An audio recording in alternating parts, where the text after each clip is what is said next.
Did the clock move? It didn't look like the clock moved.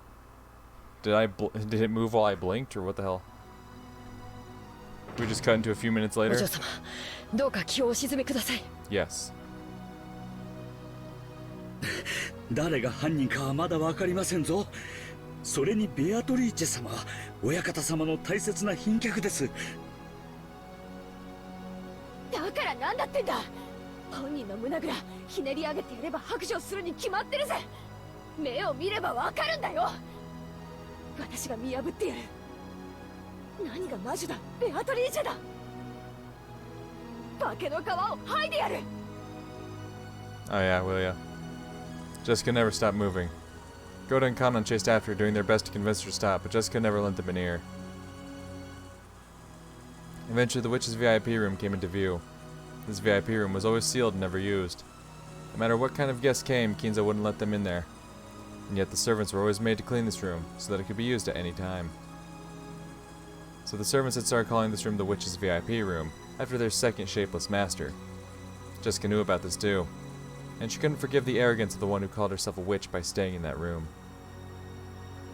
The Golden Witch was just a fairy tale. Come on, a witch? To Jessica, she was nothing more or less than the murderer who had brutally killed her parents. Question her, hear her pitiful excuses, make her splutter in pain, gasp in anguish. No matter how hard she pretends to be a witch, I'll teach her that she's just a stinking, sweaty human. As Jessica yelled with all of her strength, she hit the door to the VIP room. Definitely wasn't a knock.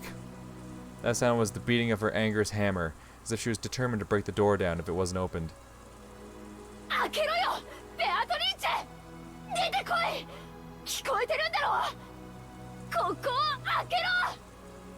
There was no answer.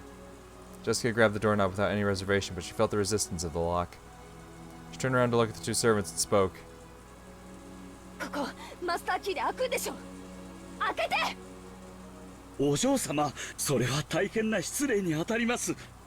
Although Goda was flustered, he still tried to somehow calm Jessica's anger. After hanging his head silently for a while, Cannon pulled a master key from his jacket pocket. Kanon-san, いいんですか? もしおられたなら無礼になるのは承知です。それにもしベアトリーチェ様が何の関係もないというなら I'm well aware it would be rude, but you have no idea how badly I want to be rude towards this woman.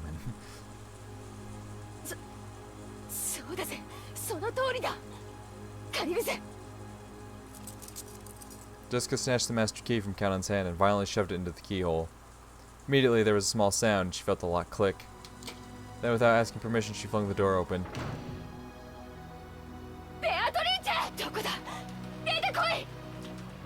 Jessica rudely stepped into the room. The witch wasn't anywhere to be seen, kinda figured.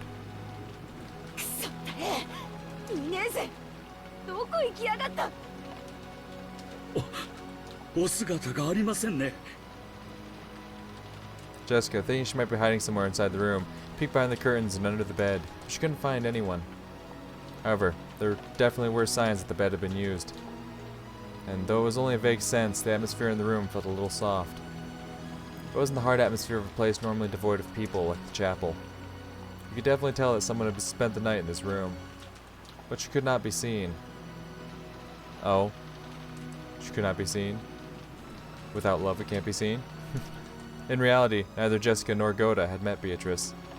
They had only been told by those who had met her that she looked like a double of the character in that portrait. So they were doubtful of what her face really looked like. However, Cannon alone had met her. He understood what kind of being that witch was, what kind of personality she had. So he knew that forcing their way in here to search for her definitely wouldn't work out. She must be watching us bitterly flail about in vain from somewhere, sneering at us. She's that kind of person. Because he was always looking at things that way, Cannon was the first to find it. The other two were concentrating on finding the shadow of a person so they didn't notice. Near a water jug on the side of the table, there was a single sheet of letter paper. It was a short message, and nearby was a fountain pen, which had probably been used to write it. Cannon had already come to understand the witch.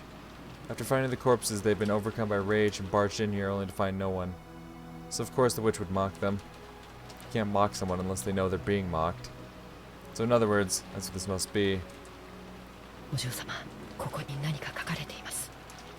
書かれてるってなんだ？ Jessica dashed over and violently snatched the piece of paper away. She probably wasn't trying to be violent. She just couldn't control her strength right now.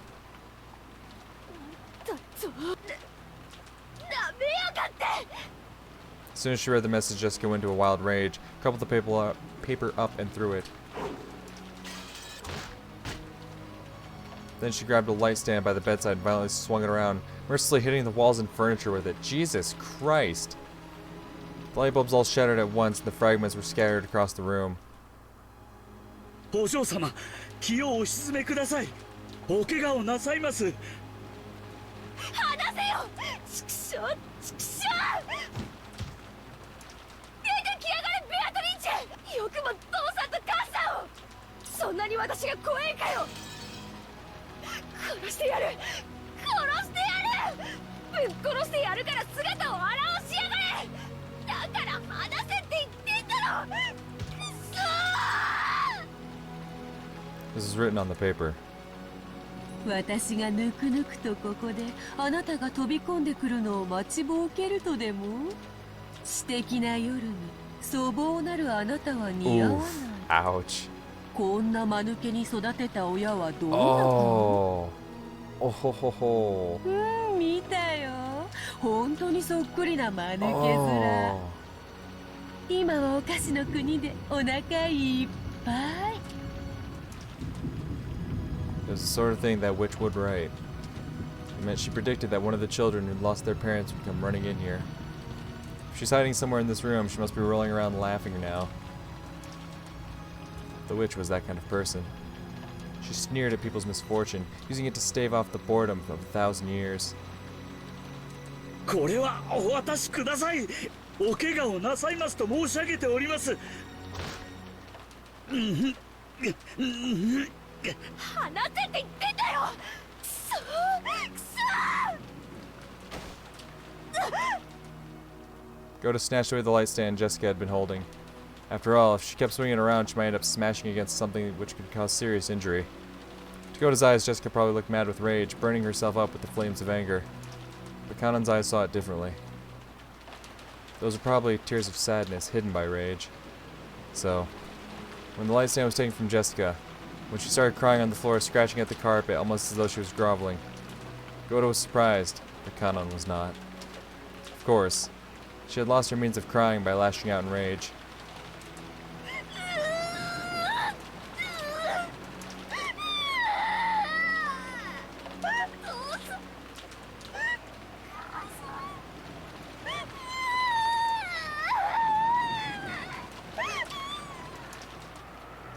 Considering that she was a daughter of the Ushiromiya head family, she was in a very shabby state. She scratched at the carpet with her fingernails, and even her feet were scratching. Jessica cried very, very hard. Because if she didn't, her rage would start building up again and swallow her up. But over and over again, she remembered that humiliating message. You can only imagine what the parents who raised you to be such a moron must have looked like. 間抜けなんかじゃない！父さんも母さんも頭が良かった！私なんかとは違う！本当に頭が良かった！間抜けなんかじゃない！取り消せ！取り消せ！ Yeah, I'm sure she'll be real convinced. Alright, I saw them. They look just as moronic as you. Now their bellies are full in the land of sweets.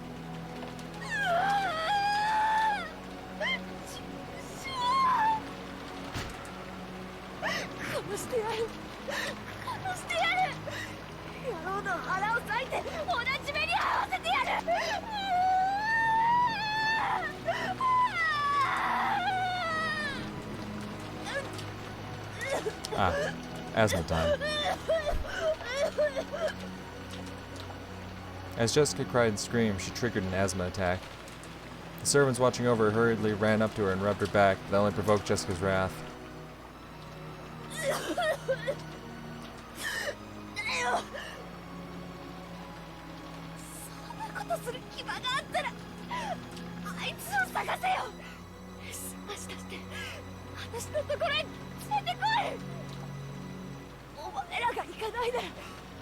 Girl, you ain't going nowhere. そしてこの手で殺してやる！腹を引き裂いてやる。 Yeah, I'd love to see you try in your state. Go ahead. Go ahead. Do it. 触るんじゃねえぜ。ちくしょう。ちくしょう。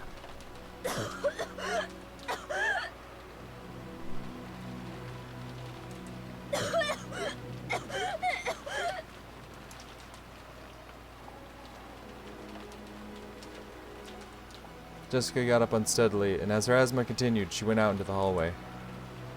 お嬢様、お薬を至急。南條先生をお呼びします。郷田さん、僕に任せてくれませんか。 Kanon had noticed. Goda, who was vastly separated from her in age, probably couldn't sense the tears in Jessica's heart. Kanon, who had noticed, had to be the one to support her. カノンさん、いいのですか。今のお嬢様には涙を流す時間も必ご両親のあんな死に方を目の当たりにしては。そうですね。 Goda also understood. And he knew that Jessica and Kanon had shared a vague relationship with each other. So he understood everything and left it to Kanon. わかりました。私はローザ様のところへお嬢様をくれぐれもよろしくお願いします Yeah, よ。 he's happy to get the fuck out of this situation. I can't blame him. はい、お任せを。 Kanon's voice was frail, but he nodded firmly. But looking at his eyes, Goda nodded firmly as well. Goda was a veteran with many years behind him. He'd seen a great number of people in his life. How many corpses had he seen? So he knew the vigorous sparkle that could be found in the eyes of those who possessed self-control.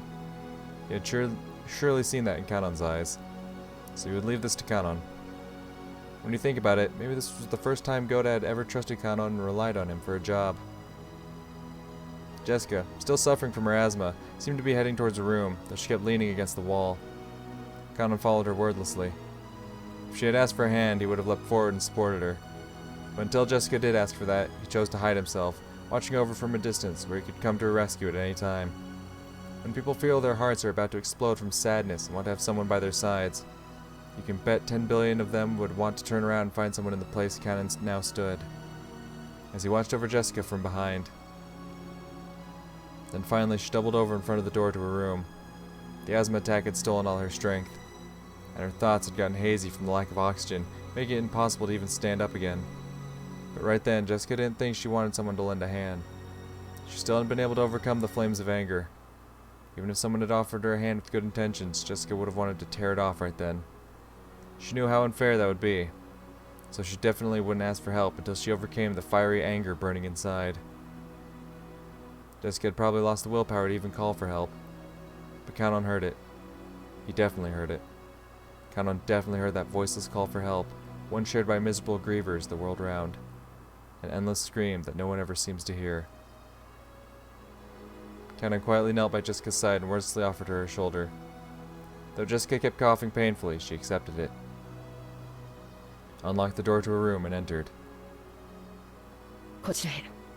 今、お薬をご用意します。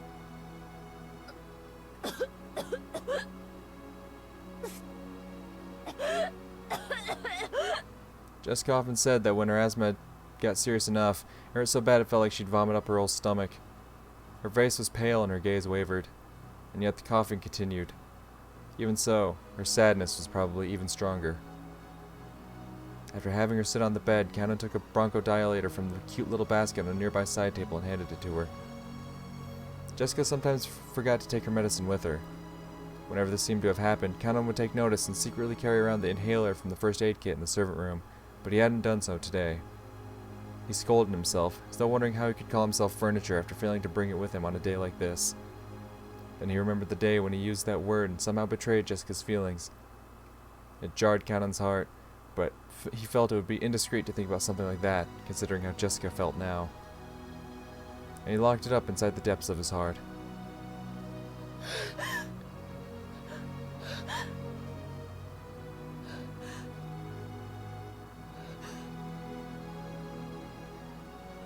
When she inhaled her medicine, Jessica's wild breathing calmed down bit by bit.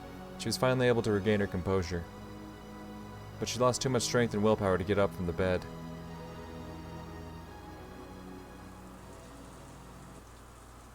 大大丈夫ですか、お嬢様。私は大丈夫だぜ。父さんと母さんはダメだけど、私はもうちょっとなきゃ大丈夫だぜ。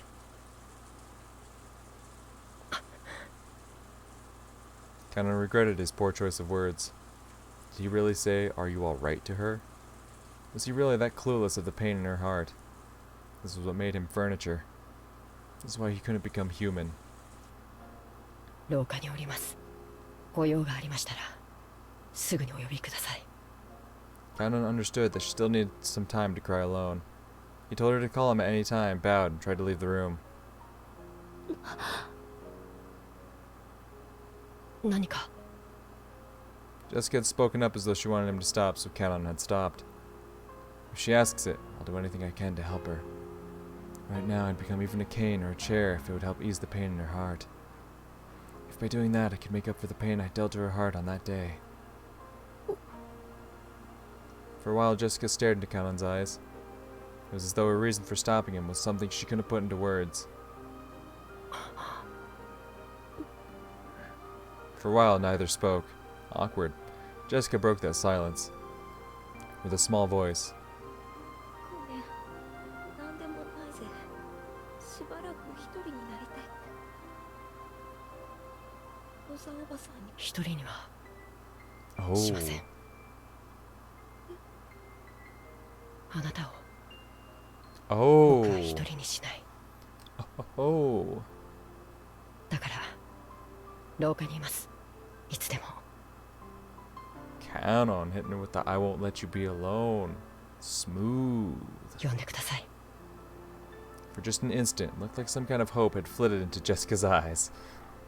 But it was very faint and disappeared like the first snow on the surface of a river. ありがとな。しばらくだけ。一人で。はい、失礼します。 Canon bowed once again and closed the door. He thought those words of his would give her some courage, but now it felt as though they'd actually hurt her for some reason. Why? He didn't know. Surely that was because he was furniture. That was why he couldn't grasp human sadness even now. Damn. As Canon repeatedly questioned himself, he walked down the corridor. He felt like the window at the corridor's end was coolly calling to him. 僕はやっぱり家具でしかないのか。 It was still pouring outside, a dark, gray world. Even on days like this, Shannon would surely see the ocean and know that it was blue. But to my eyes, even if it cleared up, I would only see gray. Until I can understand the blue of the ocean, I'll be nothing but furniture imitating a person. 本当に女心のわからぬやつよ。 God damn it. ああいう時は黙ってそばにいるのが正解だ。 Okay, I was waiting for a scene change, but now that there's a big mood shift, I'm gonna do it now. I want to look at the sprites. I want to see our little descriptions, what we got now. Do they... Oh yeah, they're there. We got big old gashes in the stomach. His corpse was found in the chapel. The direct cause of death is unknown, but it seems his stomach was cut open and his intestines pulled out after his death. On top of that, sweets and candies were packed into his stomach. Welcome, Maria. Happy Halloween. So these entries aren't written by Maria anymore. Corpse found in the chapel. Blah, blah, blah, blah, blah. Didn't I tell you? Stomachs are packed full of candy. Oh. Everyone has a stomach filled with sweet dreams. Okay. Why would there be anything filthy inside someone's stomach? Weird. Wait.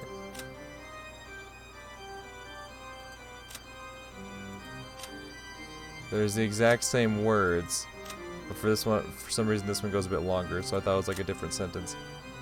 This is why we want to be as sweet and innocent as candy. And so I give you the land of dreams. Happy Halloween.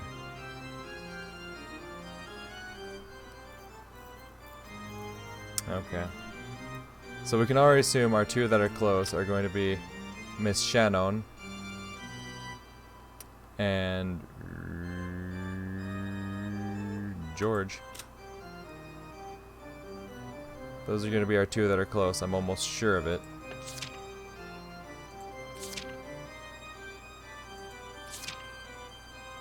Those who remain, blah, blah, blah. And then the rest, yo, there's no knowing what the rest will be. That's truly at random. Like, you have some idea of what the second Twilight will be. That's the only one you can have some idea about. The first 6, and then the gouge, the whatever, and kill, you have no idea. That one's really just like whatever they fucking pick. But alright, what do you got for us, Beatrice? だからゆえに貴様は家具なのよ。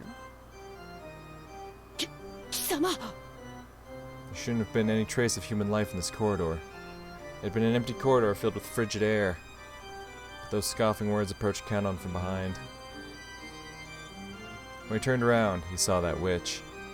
That witch who hadn't shown herself when Jessica had searched for her with a rage bordering on madness, and who had left that sneering letter to toy with Jessica. 女の傷つけ方は3つある。Step 1. Knife. 特別にわらわが教えてやろう。一つは刃物で Oh 傷 shit. つける。I was fucking joking, but yeah, no, okay. Number 1. Blade. Yeah, okay. Damn, I'm great at this. 一つは心で傷つける。そして最後が一番難しく、一番効果的に傷つけられる。なのに意識せずして傷つけられる。わかるか？わかるわけもないし、知りたくもない。期待を裏切る。だ。女ほど夢見がちな生き物はいない。勝手に夢を見、勝手に傷つく。お前のような距離の男が一番女を傷つける。わかるまいな、貴様には。どれほどジェシカを傷つけてきたか、全く考えが及んでいまい。家具だから。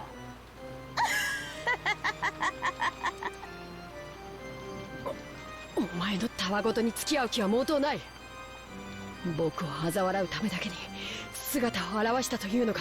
More than likely. うぬぼれるな家具。貴様ごとき嘲笑うにも足りぬわ。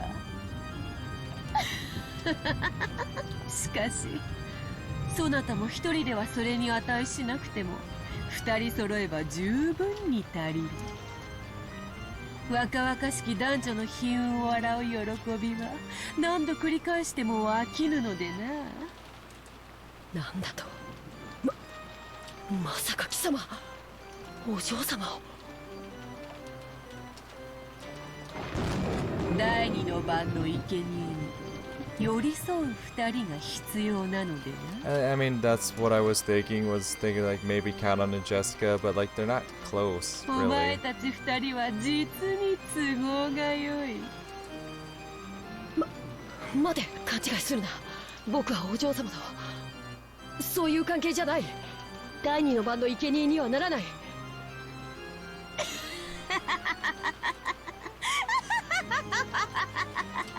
だからお前はジェシカを傷つける。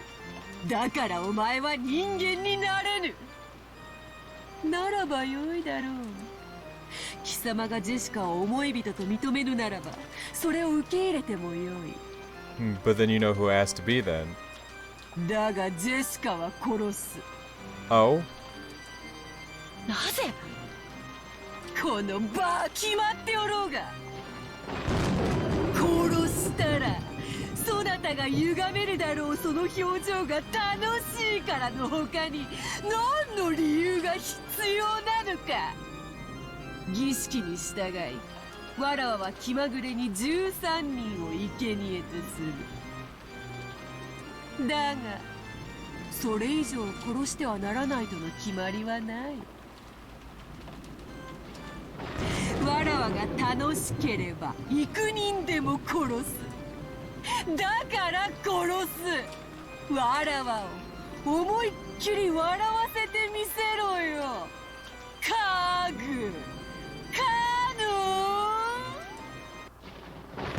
That time, Canon definitely heard Jessica scream. Wait, no. For real?